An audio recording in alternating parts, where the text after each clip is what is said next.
Right వచ్చేసింది SSMB నుంచి update అయితే వచ్చేసింది. దీంట్లో ది మెయిన్ విలన్ అయిన పృథ్వీరాజ్ గారి ఫస్ట్ లుక్ అయితే రిలీజ్ చేశారు చిత్ర టీమ్ అండ్ ఎస్ఎస్ఎంబి 29 నుంచి. అండ్ ఎస్ఎస్ రాజమౌళి డైరెక్షన్ లో పోస్టర్ అయితే రిలీజ్ చేశారు పృథ్వీరాజ్ సుకుమార్ అయితే. దీంట్లో కుంభ అనే క్యారెక్టర్లో యాక్ట్ చేస్తున్నారు. సో లుక్ అయితే ఏంటయ్యా ఎట్లా ఉంది లుక్ నాకు అనిపించింది. ఇది కొంచెం డిఫరెంట్ లుక్. వెనక పృథ్వీరాజ్ సుకుమార్ వెనక బ్యాక్గ్రౌండ్లో పోలీసులు అండ్ మీడియా వాళ్ళు ఉన్నారు and security guards.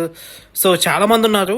So look అయితే చాలా అంటే చాలా బాగుంది. పృథ్వీరాజ్ సుకుమార్ ఆఫ్టర్ సలా తర్వాత మళ్ళీ తెలుగులో ఈ మూవీతో మళ్ళీ వస్తున్నారు.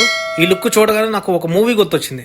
సూర్య గారిది 24 మూవీ ఉండిద్ది. దాంట్లో విలన్ గా ఆయన యాక్ట్ చేశారు, హీరోగా ఆయన యాక్ట్ చేశారు. సో ఆ దాంట్లో చైర్లో కూర్చొని సీన్ ఉండిద్ది. నాకు అది గుర్తొచ్చింది.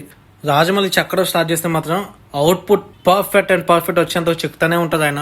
అండ్ ఈ లుక్ కూడా అలానే ఉంది, పర్ఫెక్ట్ గా ఉంది. పోస్టర్ అయితే పృథ్వీరాజ్ సుకుమార్ లుక్ అయితే సో నాకైతే బాగా నచ్చింది. అండ్ హ్యాస్ కుంభ అనే పాత్రలో నటిస్తున్నాడు. ఎస్ఎస్ఎంబి 29 మూవీ 2027 లో రిలీజ్ చేస్తున్నట్టుగా తెలుస్తుంది.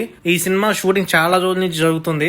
అండ్ ఇంకో విషయం ఏంటంటే November 15th వరుస అప్డేట్లు వదులుతా అని రాజమౌళి గారు అయితే ప్రకటించారు. షూటింగ్ కూడా దాదాపు 50% షూట్ పూర్తయింది. November 15th నుంచి అప్డేట్ అయితే ఇస్తానని రాజమౌళి గారు అన్నారు.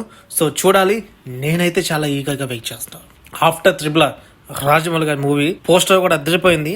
పృథ్వీరాజ్ సుకుమారన్ నాకు కూడా రాజమౌళి గారు కొంచెం మహేష్ బాబు లుక్ కూడా రిలీజ్ చేయండి. ఇప్పటికే ఫ్యాన్స్ అయితే అల్లాడుతున్నారు. మహేష్ బాబు గారి లుక్ కూడా రిలీజ్ చేస్తే బాగుంటుందని మేము అనుకుంటున్నాం. So that's it guys, thank you.